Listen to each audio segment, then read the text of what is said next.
Book summary of Monsters Don't Cry by Shane McKenzie. Shane McKenzie's Monsters Don't Cry is a disturbing and visceral horror novel that delves into the darkest corners of human nature, cruelty, and revenge. The story follows the life of a young boy named Cory, whose childhood is marked by relentless bullying, abuse, and neglect.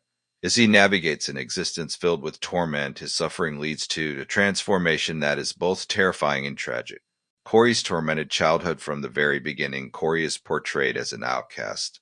Overweight, quiet, and introverted, he becomes the perfect target for bullies at school. His mother, emotionally detached and indifferent, provides no solace, leaving him to fend for himself against a world that seems to revel in his misery. His only comfort comes from his love of monsters, the creatures that lurk in horror movies and nightmares. Unlike the humans who torment him daily, monsters seem honest in their intentions. They kill because they must, not out of cruelty or malice. Cory's most brutal tormentor is a sadistic boy named Ethan. Along with his gang of friends, Ethan subjects Cory to humiliations that escalate in severity.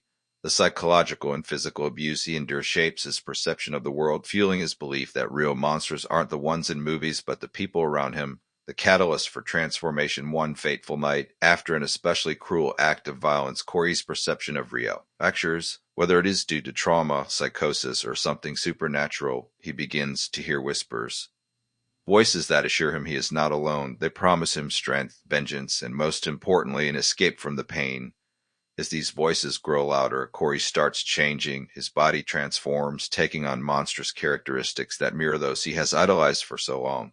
His first act of revenge is calculated and brutal. No longer the weak, defenseless child he once was, Cory exacts his wrath upon his tormentors one by one. Each kill is grotesque, echoing the kind of horror he has watched on screen for years.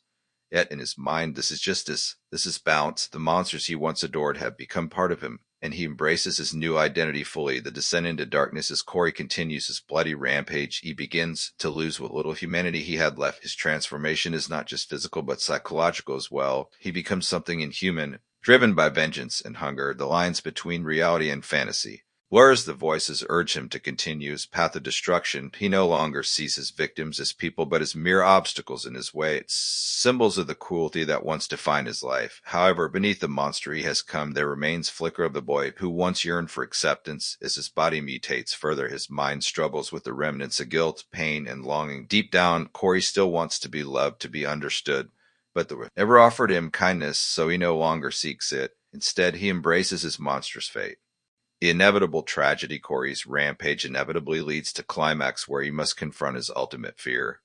Not the bullies, not his abusers, but himself. The monster he has become is product of his pain, but it is also prison. His vengeance does not bring him peace, only more hunger, more suffering. The whispers that once promised him power now demand more blood, more destruction. In the final moments, Cory realizes that monsters do not cry, do not feel sorrow, regret, or love. They only consume and destroy, and he has become one of them. Themes and analysis. Monsters Don't Cry is a harrowing exploration of trauma, revenge, and the cycle of violence. McKenzie forces readers to confront the question, what truly makes a monster? Is it the creature with claws and fangs, or is it the cruelty of humanity itself? The novel's unrelenting brutality is not just for shock value. It serves to highlight the horrors of abuse and bullying. Cory's transformation is both literal and metaphorical representation of how trauma warps the psyche. His descent into monstrosity is tragic rather than triumphant, commentary on how vengeance does not heal wounds, it only deepens them. Mackenzie's writing is visceral and unflinching, pulling no punches when it comes to depicting violence and despair. Yet beneath the horror lies profound sadness. Cory's journey is not just one of terror but of longing. For acceptance, for love, for a world that never gave him chance. In the end, Monsters Don't Cry is as heartbreaking as it is horrifying.